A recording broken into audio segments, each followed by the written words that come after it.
नमस्कार दोस्तों, आप सभी का स्वागत है आपके अपने चैनल स्टडी किंग पे।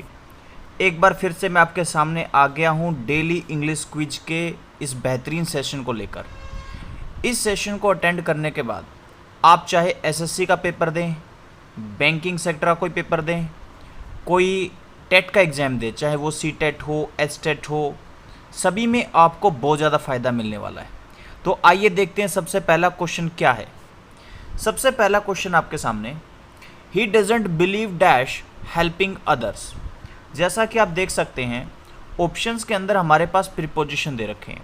मैं आपको एक और बेहतरीन बात बताने जा रहा हूँ। याद रखिएगा कि कहीं पर भी कोई प्रीपोजिशन यूज़ कर रखा हो, उसके बाद अगर कोई नाउन या प्रोनाउन है तो अच्छी बात है, ठीक है।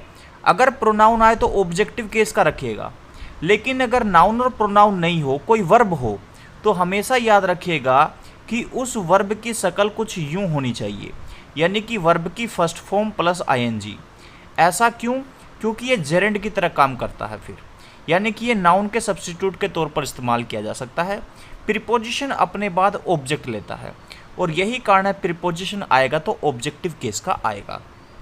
और यही वजह है दोस्तों कि अभी मुझे ये तो नहीं पता कि यहाँ पे कौन सा प्रीपोजिशन आएगा, लेकिन इसके बाद वाला जो पार्ट मैं देख रहा हूँ वो है हेल्पिंग, और ये वर्ब की फर्स्ट फॉर्म प्लस आईएनजी है।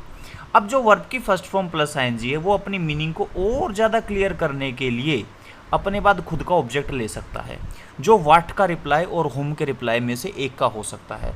तो हेल्पिंग हुम, इसका रिप्लाई आया अदर्स। तो अब हमें डिसाइड करना है प्रीपोजिशन। ये तो हुई एडिशनल चीज़ें जो मैंने आपको बताई। क्या पता यहाँ पे प्रीपोजिशन दे रखा होता और यहाँ पे हेल्प, हेल्प्ड, टू हेल्प, इस तरह से ऑप्शन होते हैं हमारे पास। तो अब हमें ये देखना है कि प्रीपोजिशन का यूज़ करना है। तो यहाँ पर ये जो वर्ड है बहुत इंपॉर्टेंट हो जाता है, क्योंकि इसके ठीक बाद हमें एक प्रीपोजिशन को यहाँ पे प्लेस करना है। तो यहाँ पर जो राइट आंसर होगा, जो प्रीपोजिशन इसके साथ फिक्स प्रीपोजिशन के तौर पर इस्तेमाल की जाती है, वो है आपकी इन। मैं उम्मीद करता हूं कि आपका ये आंसर सही रहा होगा। मैं आपके सामने 10 क्वेश्चन रखूंगा और फिर एक होमवर्क के तौर पे दूंगा।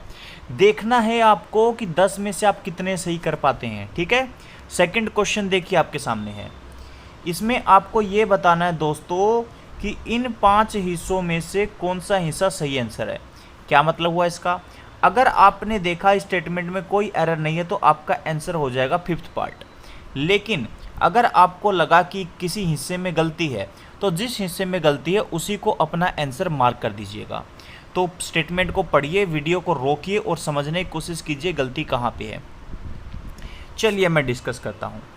देखिए यहाँ पर आपके सामने दे रखा है आइदा सबसे पहले ही।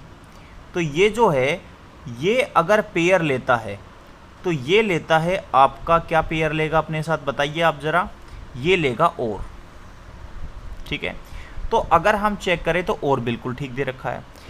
अब ये क्या है कि सेम रैंक के स्ट्रक्चर्स को कनेक्ट करने का काम करता है। तो हम देख सकते हैं कि नाउन को नाउन से कनेक्ट किया गया है। जो आइदर और स्ट्रक्चर होता है ये 2 के लिए ही इस्तेमाल होता है, यानी इन केस ऑफ 2, वो भी सही बात है। एक राम हुआ, एक भुवन हुआ। अब यहाँ से लेके यहाँ तक ये जो पार्ट था हमारा, ये था हमारा सब्जेक्ट। तो वर्ब क्या आ गया हमारा? फॉरगॉट, यानी कि वर्ब की सेकंड फॉर्म इस्तेमाल हो गई, ठीक है। टू टेक, ये ऑब्जेक्ट के तौर पे हो गया और ये इसका ऑब्जेक्ट हो गया इस पार्ट का, ठीक है। लेकिन जब हम इसको देखते हैं ध्यान से कि देयर आया तो किसके लिए आया, तो हम पाएंगे कि देयर जो है पॉजेसिव एडजेक्टिव है और पॉजेसिव एडजेक्टिव हमारे सब्जेक्ट के अकॉर्डिंग आया है। लेकिन सब्जेक्ट के अंदर क्या हम बात कर रहे हैं, देखो ये कैसे काम करता है कि हमारे पास 2 चीज़, तो आइदर और काम करता है कि या तो ये या फिर ये, ठीक है। यानी कि हम कुछ यूं कह सकते हैं, देखो ध्यान से, 2 का अगर केस है तो या तो ये वाला या फिर ये वाला, 2 में से। तो इस केस में अगर ये सब्जेक्ट है तो इनका पॉजेसिव केस कभी भी देयर नहीं होता। उस केस में हम पॉजेसिव केस क्या लेंगे? हीस, यानी कि एक के, तो जो नियरेस्ट वाला है उसके अकॉर्डिंग हम ले लेंगे। भुवन, भुवन पर्सन हो गया, मेल हो गया, तो हीस ले लिया हमने। और इस हिसाब से हमारा आंसर क्या हो जाएगा? 4th part. तो उम्मीद करता हूँ कि आपका आंसर सही रहा होगा। चलिए आगे बढ़ते हैं।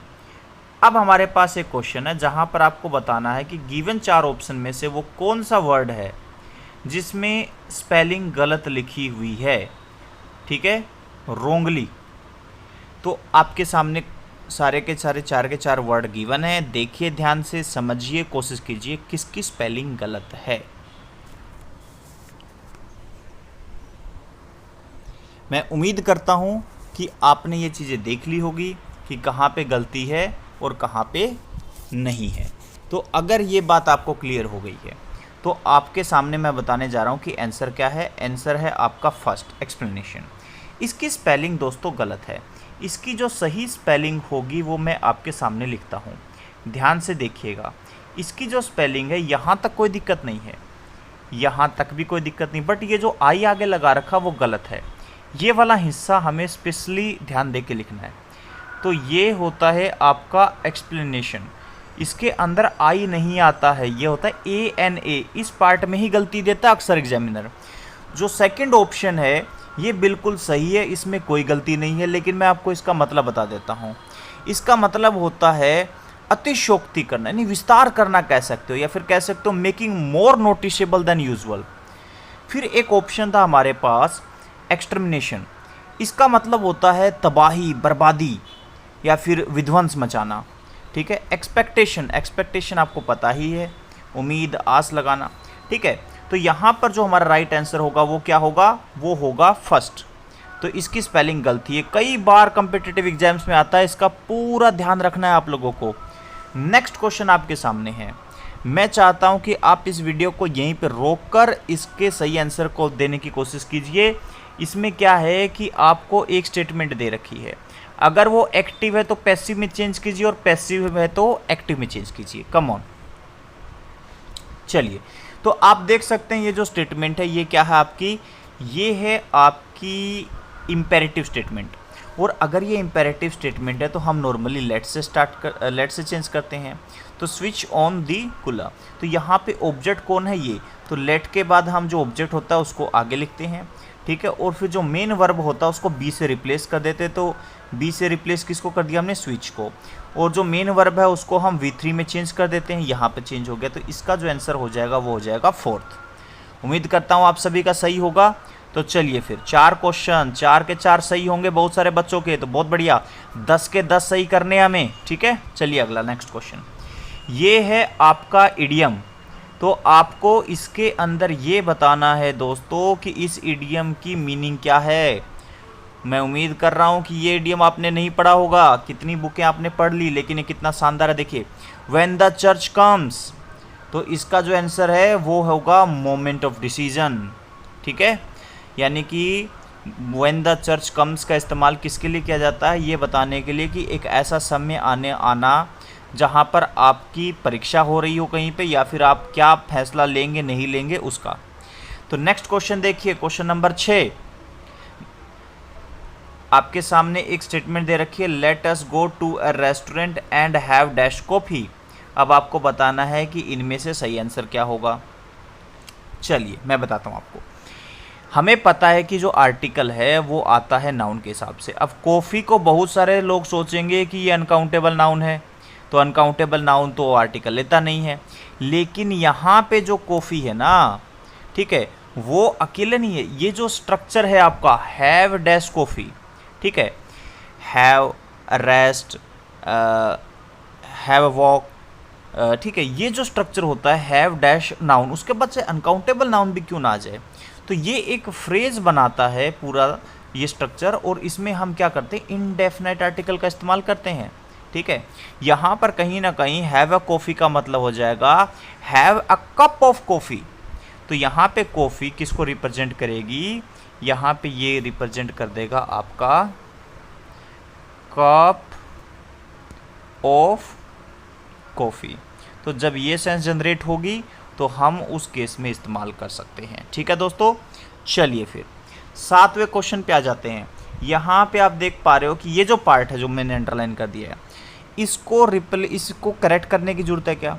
अगर करेक्ट करने की ज़रूरत नहीं है तो आपका आंसर हो जाएगा फोर्थ। लेकिन अगर करेक्ट करने की ज़रूरत है तो आपको बताना है इन 3 में से किसके साथ वो करेक्शन की जा सकती है।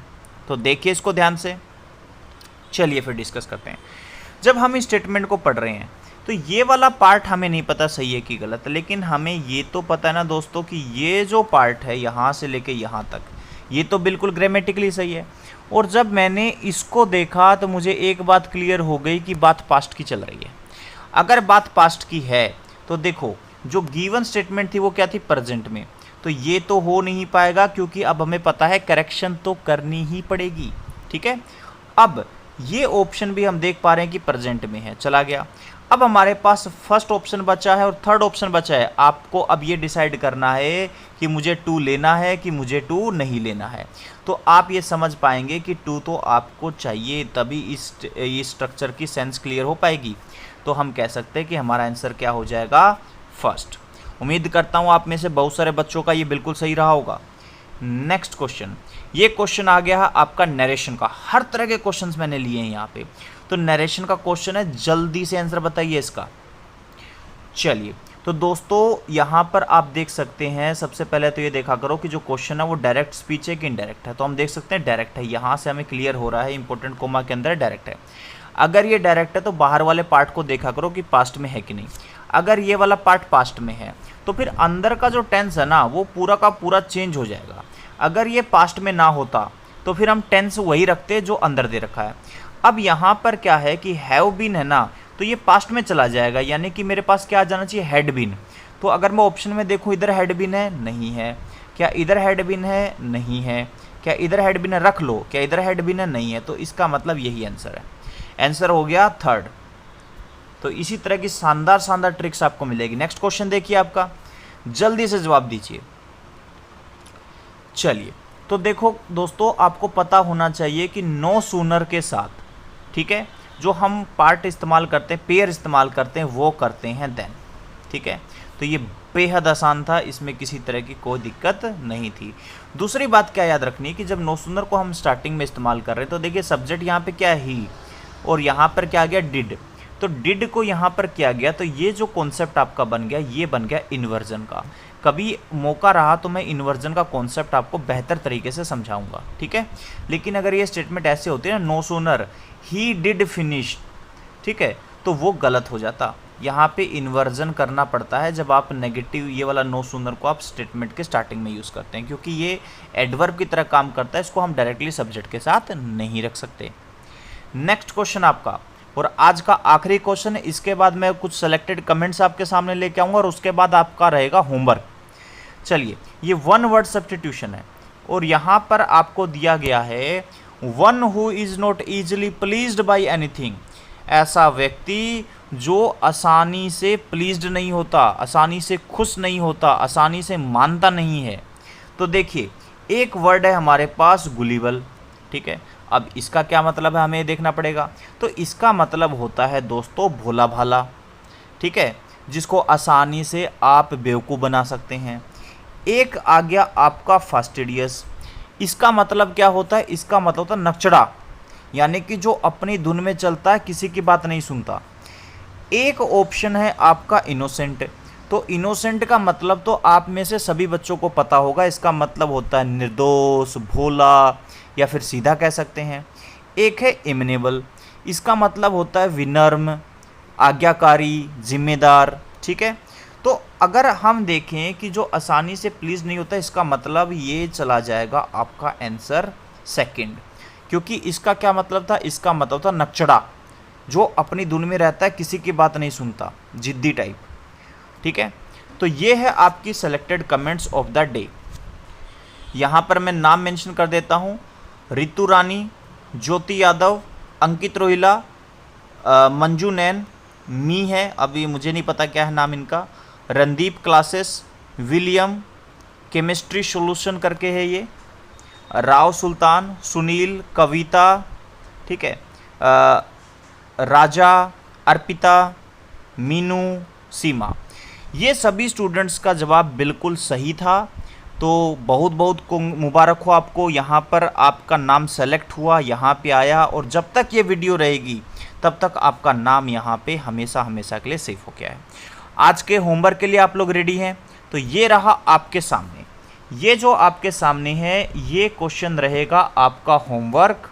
ठीक है, आपने क्या करना है दोस्तों, कमेंट करके बताना है कि इस क्वेश्चन का आंसर आखिर क्या होगा।